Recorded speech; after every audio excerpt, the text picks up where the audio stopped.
ছোট্ট মেয়ে ওয়েন্ডি। একদিন ওয়েন্ডির চোখের সামনে তার বন্ধু থমাস হারিয়ে যায় এক অদ্ভুত ট্রেনের ছাদে চড়ে। এরপর কেটে যায় কয়েক বছর। হঠাৎ এক রাতে বড় হয়ে যাওয়া ওয়েন্ডি জানলার সামনে আবার এসে থামে ঠিক সেই ট্রেনটাই। ওয়েন্ডি কি এবার সাহস করে সেই ট্রেনের ছাদে উঠতে পারবে? সে কি পৌঁছাবে এমন এক রহস্যময় দ্বীপে যেখানে কেউ কখনো বুড়ো হয় না, যেখানে সমুদ্রের নিচে থাকে এক জাদুর মতো দেবী মা? কিন্তু সাবধান, এই দ্বীপে যদি একটু মন খারাপ করেন বা কারোর উপর ভরসা কমে যায়, তাহলে মুহূর্তে একজন মানুষ খুব বৃদ্ধ হয়ে যায়। তাহলে কি শৈশব আটকে যাবে কোনো অদ্ভুত ফাঁদে, নাকি ওয়েন্ডি ফিরবে তার নিজের সত্যিকার জীবনে? রোমাঞ্চ আর রহস্য ভরা এই গল্প আপনাকে নিয়ে যাবে এক জাদুর জগতে, যেখানে প্রতিটি মোড়ে আছে নতুন শিহরণ।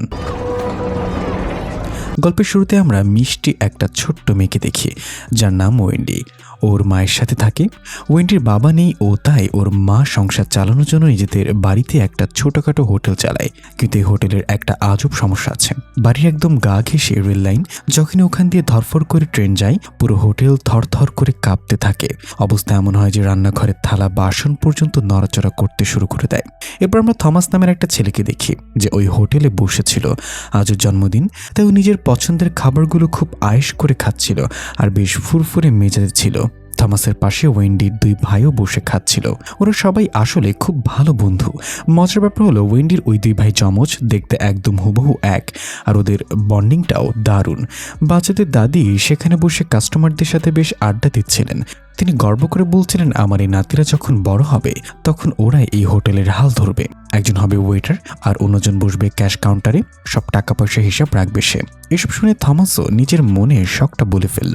ও বলল, বড় হয়ে একজন জলদস্যু হতে চাই। কিন্তু এটা শুনেই দাদি হো হো করে হাসতে শুরু করলেন। তিনি হাসতে হাসতে থমাসকে নিয়ে একটু মশকরা করে বললেন, নিজের চেহারা দেখেছ? তুমি হবে জলদস্যু।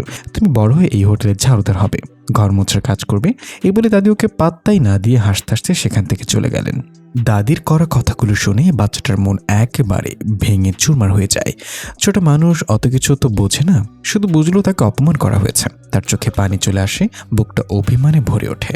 সবাই যখন নিজেদের নিয়ে হাসাহাসি আর আনন্দ করতে ব্যস্ত, সে ফাঁকে থমাস সবার চোখ ফাঁকি দিয়ে হোটেল থেকে বেরিয়ে পড়ে। সে সোজা চলে যায় রেল লাইনের ধারে। তখন সেখান দিয়ে একটা ট্রেন খুব আস্তে আস্তে যাচ্ছিল। থমাসের মন তখন প্রচণ্ড রাগ আর ক্ষোভ।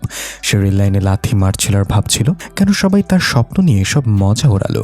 ঠিক ওই মুহূর্তে সে দেখে ট্রেনের ছাদের উপর তার বয়সে একটা ছেলে বসে আছে। ছেলেটা তাকে হাত নেড়ে ইশারা করে উপরে উঠে আসার জন্য। থমাসের মন এমনিতেই খারাপ ছিল, তার উপর অ্যাডভেঞ্চারের নেশা। সে ট্রেনের গতি কম দেখে চট করে ছাদের উপরে উঠে পড়ে।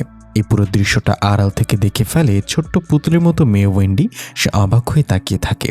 এর পরের দৃশ্যে গল্পটা কয়েক বছর সামনে এগিয়ে যায়। উইন্ডি এখন আগের চেয়ে বড় হয়েছে, তার শখ এখনো বদলায়নি। সে একটা খাতায় বসে বসে ট্রেনের ছবি আঁকছিল। হঠাৎ তার কানে ট্রেনের পরিচিত সেই কু ঝিকঝিক শব্দটা আসে। শব্দ পাওয়া মাত্রই সে দৌড়ে বাইরে যায়, ট্রেনের ছাদের দিকে তাকিয়ে থাকে। ওয়েন্ডির মনে মনে একটা আশা ছিল, সে ছেলেটা যদি আবার আসে আর তাকেও যদি থমাসের মতো সাথে করে নিয়ে যায়, কারণ ট্রেন তার কাছে এক অন্যরকম ভালো লাগার জায়গা। কিন্তু না, ছাদে কেউ ছিল না। পরের দিন ওয়েন্ডি যখন হোটেলে তার মাকে সাহায্য করছিল, তখন ক্যামেরায় হোটেলের দেয়ালে একটা পুরনো পোস্টার দেখা যায়। সেটা ছিল থমাসের নিখোঁজ হওয়ার পোস্টার। অর্থাৎ সেই যে ছেলেটার সাথে থমাস ট্রেনে করে চলে গিয়েছিল, তারপর সে আর কোনোদিন ফিরে আসেনি। সে থেকে থমাস নিখোঁজ। রাত গভীর। ওয়েন্ডি আর ওই ভাইরা মিলে মায়ের সাথে আড্ডা দিচ্ছিল। হুট করে ওয়েন্ডি ওর মাকে আদুরে গলায় বলে উঠল, আম্মু, অসহ্য লাগছে, একদম ভালো লাগছে না, আমাদের একটা সুন্দর গল্প শোনো না। মা যখন গল্প বলা শুরু করলেন, বাচ্চারা সাথে সাথে হই হই করে উঠল। ওরা বলল, দূর আম্মু, এই একই গল্প তো তুমি হাজারবার শুনিয়েছ, আজ একদম নতুন আর অন্যরকম কিছু বলো। গল্পের মাঝখানে ওয়েন্ডি তার মাকে একটা সিরিয়াস প্রশ্ন করে বসলো। সে জিজ্ঞাসা করলো, আচ্ছা আম্মু, তুমি যখন একদম আমার মতো ছোট ছিলে, তখন তোমার কি হতে ইচ্ছে করতো? মানে তোমার স্বপ্নটা আসলে কি ছিল? মেয়ের কথা শুনে মা একটু হাসলেন। পুরনো দিনের কথা মনে করে বললেন, আমার তখন একটা গান খুব পছন্দ ছিল। সারাদিন ওই গানটাই গুনগুন করতাম আর ভাবতাম, ইস, কোন একদিন যদি ওই গায়কের সামনাসামনি নাচার সুযোগ পেতাম। ওটা ছিল আমার তখনকার সবচেয়ে বড় শখ। ওয়েন্ডি তখন খুব অবাক হয়ে আমার প্রশ্ন করলো, সেটা তো ছিল তোমার ছোটবেলার কথা, কিন্তু এখন তো তুমি বড় হয়ে গেছো, এখন তোমার স্বপ্নটা কি? মা খুব মায়া ভরা গলায় উত্তর দিলেন, এখন আমার স্বপ্ন শুধু তোমাদের ঘিরে। তোমরা এই 3 ভাই বোন যেন ঠিকমতো মানুষ হও, ভালো করে পড়াশোনা করো আর জীবনে অনেক বড় হতে পারো, এটা এখন আমার একমাত্র চাওয়া। মায়ের এই উত্তর শুনে ওয়েন্ডি একদম চুপ হয়ে গেল। ও কিছুতেই মানতে পারছিল না যে মানুষ নিজের স্বপ্নে এভাবে ভুলে যায়। সে আবার জিজ্ঞাসা করলো, কিন্তু আম্মু, ওই ছোটবেলার শখটা তো তোমার নিজের ছিল, ওটা কেন তুমি পূরণ করলে না? নিজের স্বপ্নটা কেন এভাবে ছেড়ে দিলে? মা তখন ওকে খুব সহজ করে একটা কথা বোঝালেন। তিনি বললেন, শোনো মা, মানুষের বয়স যেমন সবসময় এক জায়গায় থেমে থাকে না, ঠিক তেমনই আমাদের স্বপ্ন বা ইচ্ছেগুলো সারা জীবন এক থাকে না। ছোটবেলায় আমরা যা চাই, বড় হওয়ার পর হয়তো দেখি আমাদের কাছে অন্য কিছু বেশি জরুরি হয়ে দাঁড়িয়েছে। সময়ের সাথে সাথে মানুষের স্বপ্নগুলো এভাবে বদলে যায়। এই কথাগুলো শুনে ওয়েন্ডির মনটা একদম দমে গেল। ও ভাবতে লাগলো, আমার এখন কত কত বড় স্বপ্ন, আমি এগুলো সত্যি করতে চাই, কিন্তু আমি বড় হয়ে গেলে কি আমার সব শখ আহ্লাদ বিসর্জন দিতে হবে? আমি তো সেটা চাই না। তার চেয়ে আমি যদি সবসময় ছোটই থাকতাম তবেই তো ভালো হতো। ওর মা তখন বললেন, অনেক রাত হয়েছে, এবার গল্প বাদ দিয়ে লক্ষ্মী বাচ্চার মতো ঘুমিয়ে পড়ো, গুড নাইট। মা ঘর থেকে চলে গেলেন। ওয়েন্ডিকে মনমরা হয়ে বসে থাকতে দেখে ওর ভাই মাজিদ ওকে নিয়ে একটু খ্যাপানো শুরু করলো। হাসতে হাসতে বলল, দেখিস, তুই যখন বুড়ি হয়ে যাবি তখন নিজের সব স্বপ্নের কথা ভুলেই যাবি। ওয়েন্ডি এমনিতে টেনশনে ছিল, তারপর ভাইয়ের কথা শুনে তার মাথা গরম হয়ে গেল। ও রেগে গিয়ে বলল, একদম চুপ কর, তোরা খুব পচা, তাড়াতাড়ি ঘুমা। কিন্তু মুখে কথা বললে ওর মাথায় সারাক্ষণ ভবিষ্যৎ নিয়ে দুশ্চিন্তা ঘুরপাক খাচ্ছিল। পরের দিন স্কুল শেষ করে ওয়েন্ডি আর ওর ভাইরা বাড়ি ফিরছিল। পথে একটা পুকুর পড়ল। ওর ভাইরা মিলে জাল দিয়ে কচ্ছপ ধরার জন্য ব্যস্ত হয়ে পড়লো। ওদিকে ওয়েন্ডি দেখলো একটা ট্রেন যাচ্ছে। সেটা দেখে ওর মনে কি হলো কে জানে, ও ট্রেনের পেছনে পেছনে দৌড়ানো শুরু করলো। দৌড়াতে দৌড়াতে ও একেবারে নিজের বাড়ির সামনে চলে এলো। ওর মা ওকে দৌড়াতে দেখে বললেন, তাড়াতাড়ি ঘরে ভেতরে আয়, আমাকে একটু কাজে সাহায্য কর। আসল ঘটনা ঘটলো সেদিন রাতে। ওয়েন্ডি যখন ঘুমানোর চেষ্টা করছিল, হঠাৎ ও দেখলো ঘরের দেয়ালের উপর একটা ছোট্ট বাচ্চা ছায়া নড়াচড়া করছে। এটা দেখে ও তো পুরো থতমত খেয়ে গেল। ওর সাথে সাথে বিছানা থেকে উঠে জানলার কাছে গিয়ে উকি দিল। দেখলো ট্রেনের উপর একটা ছোট্ট বাচ্চা দাঁড়িয়ে আছে। এক মুহূর্ত দেরি না করে ওর ভাইদের ঠেলা দিল, জাগিয়ে তোলার সাথে সাথে ঘর থেকে বাইরে বেরিয়ে এলো। ওর ভাইদেরও তখন ঘুম ভেঙে গিয়েছিল। ওর ভাইরাও আর কৌতূহল নিয়ে ওয়েন্ডির পিছু পিছু দৌড়ে বাইরে চলে এলো। ওয়েন্ডি যখন ওই বাচ্চাটাকে দেখলো, ও একদম জেদ ধরে বসলো যে ট্রেনের ছাদে উঠবেই। ওর ভাইরা বারবার বারণ করছিল, যাস না, বিপদ হতে পারে, কিন্তু ও কারোর কথাই শুনলো না। ওর এরকম জোর করেই ট্রেনের উপর চড়ে বসলো। এক বোন একা বিপদে পড়বে ভেবে ওর দুই ভাইও বাধ্য হয়ে ট্রেনের ছাদে উঠে পড়লো। ট্রেন ছাড়ার পর সেই রহস্যময় বাচ্চাটাকে দেখতে পেল যে আগে থমাসকে তুলে নিয়ে গিয়েছিল। বাচ্চাটা দেখতে একদম ওয়েন্ডির বয়সী হবে। ট্রেনটা চলতে শুরু করলো আর ওরা চোখের পলকে জঙ্গল, নদী, গ্রাম সব পেছনে ফেলে অনেক দূরে চলে এলো। হঠাৎ ট্রেনটা যখন একটা বিশাল নদীর উপর দিয়ে ব্রিজের উপর যাচ্ছিল, তখন এই বাচ্চাটা চিৎকার করে বলল, তাড়াতাড়ি ট্রেনটা একদম কিনারায় এসে দাঁড়াও, তোমাদের দারুণ একটা জিনিস দেখাবো। ওরা সরল বিশ্বাসে যেই না ট্রেনের কিনারে গিয়ে দাঁড়ালো, অমনি বাচ্চাটা আচমকা ওদের তিনজনকে ধাক্কা দিয়ে নিচে নদীতে ফেলে দিল। শুধু তাই না, তাদের ফেলে দিয়ে এই বাচ্চাটাও নিজেও ট্রেন থেকে নদীতে ঝাঁপ দিল। ওরা যখন পানিতে হাবুডুবু খাচ্ছিল, তখন হঠাৎ কোত্থেকে একটা বাচ্চা নৌকা নিয়ে হাজির হলো। সে ওদের সবাইকে টেনে নৌকায় তুলল। এরপর ওই ট্রেনের বাচ্চাটার কথা মতো ওরা সমুদ্রের দিকে এগোতে থাকলো। অনেকক্ষণ নৌকা চালানোর পর ওরা একটা দ্বীপে গিয়ে পৌঁছালো, যেটা দেখতে ছিল একদম রূপকথার মতো সুন্দর। সেখানে গিয়ে ওরা দেখলো আরো অনেক বাচ্চা মনের আনন্দে খেলাধুলা করছে। সবাই খুব হাসি খুশি। ঠিক তখন সেই ট্রেনের বাচ্চাটা হাত ঘুরিয়ে জাদু করে কিছু একটা করলো, আর সাথে সাথে সামনে একটা পাহাড় থেকে ধোঁয়া বেরোতে শুরু করলো। শুধু পাহাড় না, ওদের পায়ের নিচের মাটি থেকেও অদ্ভুত সুন্দর রঙিন ধোঁয়া বেরোচ্ছিল। দৃশ্যটা দেখতে দারুণ হলেও ওয়েন্ডি আর ওর ভাইয়ের মনে খটকা লাগলো। ওদের কেন জানি খুব ভয় হতে শুরু করলো। তাই ওরা আর সেখানে এক মুহূর্ত না দাঁড়িয়ে সোজা দৌড়ে জঙ্গলের ভিতরে পালিয়ে গেল। জঙ্গলের ভিতরে হাঁটতে হাঁটতে হঠাৎ ওরা সেই থমাসকে খুঁজে পেল। সে থমাস যে একদম শুরুতে হারিয়ে গিয়েছিল, কিন্তু ওকে দেখে সবার চোখ তো কপালে, কারণ এতদিন পার হয়ে গেলেও ওর চেহারা বা বয়স একটু বাড়েনি। ও ঠিক তেমনই পিচ্ছি আছে যেমনটা ও হারিয়ে যাওয়ার সময় ছিল। ওয়েন্ডির ভাইরা তো অবাক। ওরা থমাসকে জিজ্ঞাসা করলো, আরে এটা কিভাবে সম্ভব? তুমি তো সেই আগের মতোই আছো, বড় হওনি কেন? তোমার বয়স কি থমকে গেছে? ওদের কথা শুনে থমাস যেন আকাশ থেকে পড়লো। ও উল্টো ওদের ঝাড়িতে বলল, তোমাদের মাথা ঠিক আছে তো? কিসের থমাস? আমি কোনো থমাস টমাস না, আমি একজন তুখোর পাইলট আর একজন জলদস্যু। ওর কথা শুনে বোঝা গেল এই জাদুকরি জায়গা ও ওর ছোটবেলার সব স্বপ্ন সত্যি করে বাঁচছে। ও নিজেকে এখন থমাস নয়, বরং ওর কল্পনার সে পাইলট হিসেবেই চেনে। এরপর আমরা সে ট্রেন থেকে হারিয়ে যাওয়া বাচ্চাটাকে দেখলাম। ও এক জায়গায় চুপচাপ চোখ বন্ধ করে বসেছিল। ওয়েন্ডি গিয়ে মায়ার মতো ওর পাশে বসলো। তারপর সে বাচ্চাটি ওয়েন্ডিকে হাত ধরে একটা জাদুকরি গুহার কাছে নিয়ে গেল। সেখানে গিয়ে দেখলো সামনে বিশাল নীল সমুদ্র। সমুদ্রের পানি দেখে ওরা আর লোভ সামলাতে পারল না, সাথে সাথে ঝপাং করে পানিতে ঝাঁপ দিল। পানির অনেক গভীরে যাওয়ার পর ওয়েন্ডি যা দেখলো তা দেখে ওর বিশ্বাসই হচ্ছিল না। সেখানে বিশাল বড় একটা মাছ সাঁতার কাটছে, আর সেই মাছটার গায়ের রং একদম খাঁটি সোনার মতো ঝকঝকে সোনালি। মাছটা পানিতে এমনভাবে জলজল করছিল যে পুরো জায়গাটা আলো হয়ে গিয়েছিল। ওয়েন্ডি আলতো করে মাছটার কাছে গিয়ে ওটাকে আদর করতে শুরু করলো, আর মাছটা যেন খুব খুশি হলো। দেখে মনে হচ্ছিল ও ওয়েন্ডিকে আগে থেকে চেনে আর ওকে খুব পছন্দ করছে। ঠিক এই সময় ওয়েন্ডির দুই ভাইও ওখানে হাজির হয়। ওই চকচকে সুন্দর মাছটা দেখে ওরা তো পুরোই অবাক। এত সুন্দর মাছ ওরা জীবনও দেখেনি। তাই খুশিতে লাফালাফি করতে করতে মাছটার একদম কাছে চলে যায়। ঠিক তখনই পেছন থেকে ওয়েন্ডি কথা বলে ওঠে। ও আমাদের জানায় যে এই দ্বীপের সব বাচ্চারা এই মাছটাকে মা বলে ডাকে, মানে এই মাছটাই আসলে সবার মা। ওয়েন্ডি আরও একটা মজার কিন্তু অদ্ভুত কথা বলে, যতদিন এই দ্বীপে বাচ্চারা এই মায়ের উপর বিশ্বাস রাখবে, তাকে ভালোবাসবে আর নিজেরা আনন্দে থাকবে, ততদিন তারা সারা জীবন বাচ্চাই থাকবে, তাদের বয়স এক ফোঁটাও বাড়বে না। এই কথা শুনেই আমরা বুঝতে পারলাম যে থমাস কেন এতদিন ধরে সেই পিচ্চিটাই রয়ে গেছে, ওর বয়স কেন বাড়েনি। এরপর দেখা যায় ট্রেনে সেই বাচ্চাটা যেভাবে হাত ঘুরিয়ে জাদু করতো, ওয়েন্ডিও ঠিক সেভাবেই হাত ঘোরালো, আর সাথে সাথেই চারপাশে একদম ঘন ধোঁয়ায় ভরে গেল। এটা দেখে বাকি সব বাচ্চারা দৌড়ে এলো আর হই হুল্লোড় করে খেলাধুলা শুরু করে দিল। এই দ্বীপে সবাই আসলে অনেক শান্তিতে ছিল, কারণ এখানে খাওয়া দাওয়ার কোনো টেনশন ছিল না। যার যা লাগতো সব এই মা বা মাদারই জোগাড় করে দিত। এভাবে দ্বীপে বেশ কয়েকদিন কেটে গেল। একদিন ওয়েন্ডি জঙ্গলে ঘুরতে ঘুরতে হঠাৎ একজন বুড়ো মানুষকে দেখতে পায়। লোকটা ওয়েন্ডিকে দেখিয়ে ভয়ে দৌড়ে পালায়। ওয়েন্ডিও কৌতূহল সামলাতে না পেরে লোকটার পিছু পিছু দৌড়াতে থাকে। দৌড়াতে দৌড়াতেও জঙ্গলের শেষ মাথায় চলে আসে আর দেখে লোকটা জঙ্গল পার হয়ে একটা মরুভূমির মতো ধুধু জায়গায় গিয়ে দাঁড়িয়েছে। এর মধ্যেই থমাস আর বাকি বাচ্চারা ওখানে চলে আসে। থমাস ওই বুড়ো লোকটাকে দেখে চিনে ফেলে আর বলে যে সে তার বন্ধু। কিন্তু ট্রেনের সে বাচ্চাটা এটা মানতে রাজি হলো না।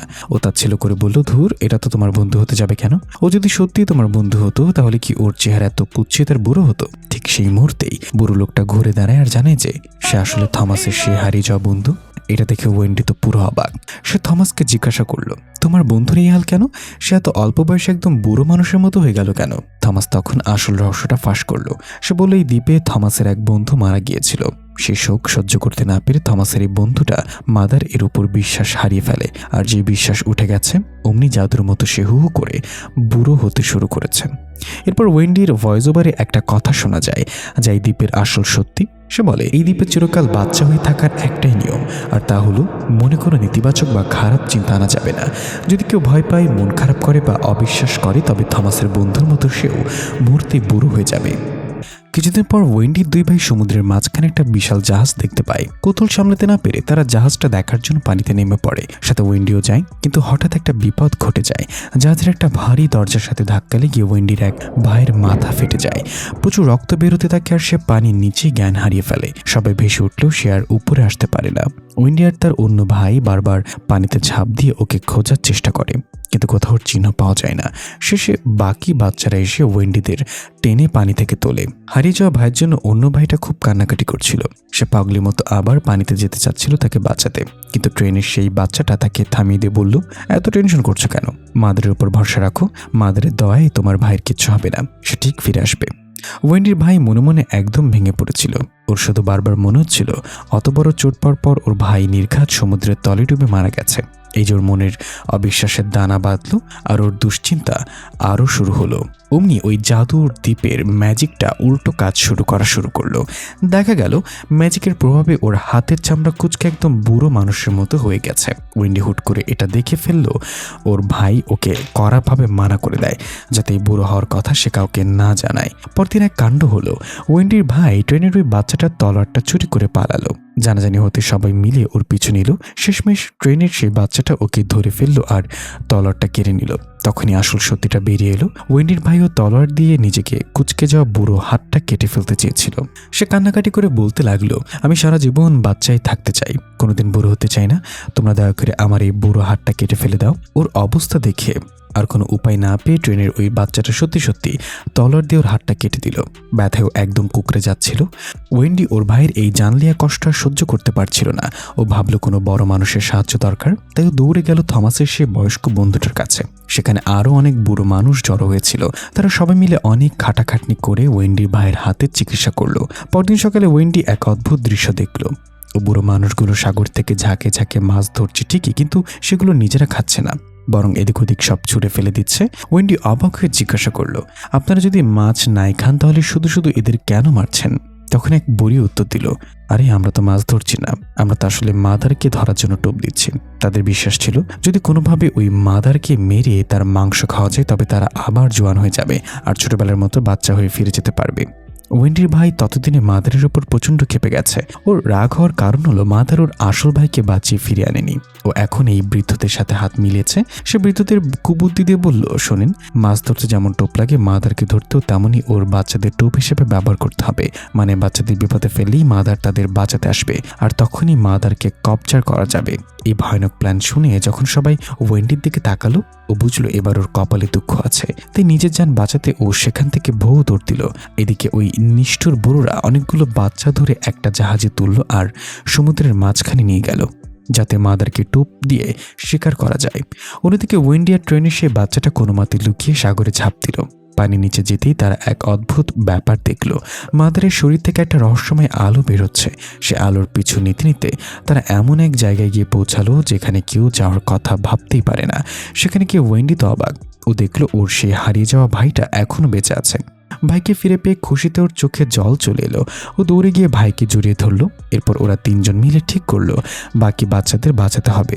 ওরা লুকিয়ে ওই বুড়োদের জাহাজে উঠলো এবং বন্দি বাচ্চাদের মুক্ত করতে শুরু করলো। কিন্তু ভাগ্য খারাপ, ঠিক তখনই তিনজন বৃদ্ধ ওদের ধরে ফেললো। এরপর ওয়েন্ডি আর তার ভাইকে নিয়ে যাওয়া হলো তাদের সেই মেজো ভাইয়ের কাছে, যে এখন বয়সের ভারে পুরো বুড়ো হয়ে গেছে। নিজের ছোট ভাইকে এখনো বাচ্চার জীবিত দেখে সে তো থমকে গেল। সে অবাক হয়ে আর রাগে ফেটে পড়ে বলল, আমি এখনো বুড়ো হয়ে গেলাম আর তুমি এখনো বাচ্চাই রয়ে গেছো। তার মানে আমাকে ছাড়া তোমার কোনো কষ্টই হয়নি। তুমি এখন ওই মাদারকে বিশ্বাস করো। হিংসে অন্ধ এসে জাহাজের ডেকে চলে এলো এবং দেখলো মাদার তাদের দিকে আসছে। কোনো কিছু না ভেবেই সে একটা বিশাল ধারালো অস্ত্র দিয়ে মাদারকে আঘাত করলো। এরপর বাকি বৃদ্ধরা মিলে বিশাল এক জাল দিয়ে মাদারকে বন্দি করে ফেললো। ওয়েন্ডি ট্রেনের ওই বাচ্চাটা আর বাকি সবাই মিলে মাদারকে বাঁচানোর জন্য পাগলের মতো পানিতে ঝাঁপ দিল, কিন্তু অনেক চেষ্টা করেও তারা তাকে উদ্ধার করতে পারল না। ওদিকে ওয়েন্ডি সে বৃদ্ধ ভাইটা লোভের মাথায় মাদারকে যে অস্ত্রটা দিয়ে আঘাত করেছিল সেটা টেনে বের করে আনলো। অস্ত্রটার সাথে মাদারের শরীরের মাংস লেগেছিল। মাদার প্রচণ্ড চোট পেয়ে মারা গেল আর তার শরীরের টুকরোগুলো সাগরের গভীরে ছিঁড়ে ছিঁড়ে তলিয়ে যেতে লাগলো। সবচেয়ে অবাক করা বিষয় হলো ওয়েন্ডির ভাই যে মাদারের মাংস খেয়ে আবার জোয়ান হতে চেয়েছিল সেটা কিন্তু হলো না। সে আগের মতোই বুড়ো থেকে গেল। তখন সে বুঝতে পারলো সে কত বড় ভুল করেছে আর নিজের ওপর খুব ঘৃণা হতে লাগলো। এরপর সব বাচ্চা আর বয়স্করা মিলে মাদারের জন্য মন থেকে দোয়া করতে শুরু করলো আর একটা সুরেলা গান গাইতে লাগলো। সবারই ভালোবাসার গানের টানে একটা মিরাকেল ঘটলো। মাদারের শরীরের সেই ছড়িয়ে যাওয়া মাংসগুলো আবারও জোড়া লাগতে শুরু করলো আর মাদার অলৌকিকভাবে বেঁচে ফিরল। মাদারকে জীবিত দেখে সবার খুশি যেন বুক ভরে গেল। কিন্তু ঠিক তখনই ওয়েন্ডি একটা বড় সিদ্ধান্ত নিল। ও ঠিক করলো ও আর এই জাদুকরি দ্বীপে থাকবে না। ও চায় স্বাভাবিক মানুষের মতো বড় হতে, যেখানে ছোটবেলা থাকবে, বড় হওয়া থাকবে, এমনকি বুড়ো হওয়াটাও থাকবে। ও জীবনের প্রতিটি ধাপ অনুভব করতে চাইল। কিন্তু ওর সে বৃদ্ধ হয়ে যাওয়া ভাইটা আর ফিরে গেল না। সে ওই দ্বীপেই থেকে গেল। সিনেমাটা একদম শেষে অনেক বছর পরের একটা দৃশ্য দেখানো হয়। ওয়েন্ডি এখন অনেক বড় হয়ে গেছে। ওর বিয়ে হয়েছে আর ছোট ছোট বাচ্চা আছে। একদিন ওর বাচ্চাদের সেই রহস্যময় দ্বীপের গল্প শোনাচ্ছিল। হঠাৎ জানলার বাইরে তাকাতেই ওর গায়ে কাঁটা দিয়ে উঠল। ও দেখলো ঠিক সেই ছোটবেলার মতো ট্রেনের সেই বাচ্চাটা আবার ওর জানলার সামনে দাঁড়িয়ে, যেমনটা ও ছোটবেলায় দেখেছিল।